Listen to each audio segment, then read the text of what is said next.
Hello दोस्तों, आज की कहानी है सासू माँ अब बस और नहीं। वैशाली जब गांव से शहर आकर बसी थी तो उसे वहां का कल्चर बहुत अजीब लगता था, जिसमें ढलने के लिए उसे बहुत टाइम लग गया। उसने औरतों को कभी इस तरीके से खुल्लम खुल्ला अपने विचारों को व्यक्त करते हुए नहीं देखा था, पर उसे ये सब अच्छा लगा। जिस गांव से वो ताल्लुक़ रखती थी वहाँ इतना खुला माहौल नहीं था। औरतों को कुछ भी करने की आज़ादी नहीं थी। वो जॉब करना चाहती थी लेकिन उसे नहीं करने दी गई। उसके पति अमन का जब ट्रांसफ़र दिल्ली हुआ तो वैशाली भी उनके साथ आ गई और पास के स्कूल में ही जॉब करने के लिए अमन को भी मना लिया। अमन वैशाली को बहुत प्यार करता था, लेकिन गांव का होने की वजह से कहीं न कहीं उसकी सोच खुली हुई नहीं थी। लेकिन वैशाली खुश थी, क्योंकि वो जब जॉब के लिए जाती तो कई अलग अलग लोगों से मिलती, बात करती और खुश रहती थी।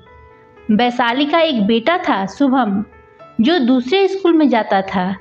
वैशाली दोपहर को उसको अपने साथ लेती हुई घर आती थी और सारा काम करती थी। फिर शाम को अमन भी ऑफिस से आ जाता था। फिर तीनों मिलकर डिनर के बाद पास वाले पार्क में जाया करते थे।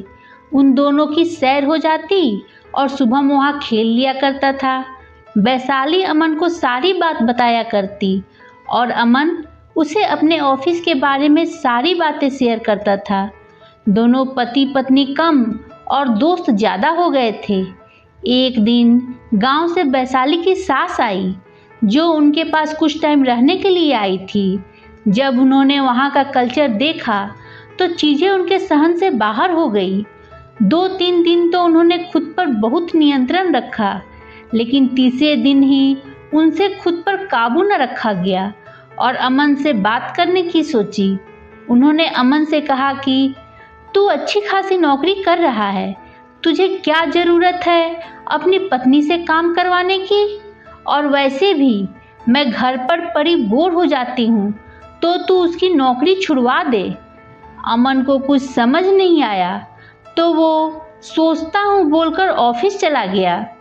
वैशाली ने ये सारी बातें सुन ली थी, तो उस दिन से उसने माँ जी की हरकतों पर नज़र रखनी शुरू कर दी थी।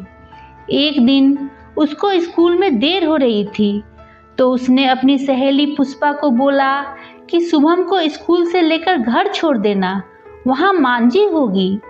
पुष्पा ने जब शुभम को घर छोड़ा तो उसके 1 घंटे बाद जब वैशाली वापस आई तो उसने सुना माँ जी शुभम को कह रही थी कि तू अपनी मम्मी को बोल वो अपनी जॉब छोड़ दे, तो तू जब आया करेगा तो तुझे मम्मी घर पर ही मिलेगी और खाना भी एकदम गरम मिलेगा। माँ जी की बात सुनकर वैशाली को बहुत गुस्सा आया, लेकिन उसने बच्चे के सामने बोलना ठीक नहीं समझा।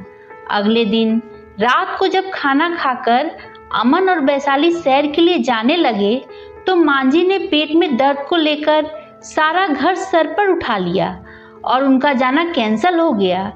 2-3 दिन तक रोज ऐसा होता रहा तो उनकी सैर पर जाने की आदत छूट गई। अब अमन भी वैशाली से कटा कटा रहने लगा, क्योंकि मांझी की सेवा करके जब वो कमरे में आती तो अमन सो चुका होता और उनकी आपस में कोई बात नहीं हो पाती थी, न ही आपस में समय बिता पा रहे थे। शुभम के बर्थडे वाले दिन केक काटने के बाद अमन ने कहा कि चलो आज बाहर खाना खाने चलते हैं, तो मांझी ने फिर से पेट दर्द का बहाना किया और बोली तू लल्ला को घुमा ला, इसका जन्मदिन है, बहू मेरे साथ रुक जाएगी, हम खिचड़ी खा लेंगे। वैशाली मुड़ी और बोली अमन ऐसा करो, तुम माँ जी के पास रुक जाओ और माँ जी के साथ ही खाना खाओ, उन्हें अच्छा लगेगा। मैं शुभम को बाहर घुमा लाती हूँ, सही है ना? दोनों माँ बेटे एंजॉय करते हैं। वैशाली की बात सुनकर सब भौचक्के रह गए और वैशाली की तरफ देखने लगे, पर वो बेफिक्र खड़ी थी।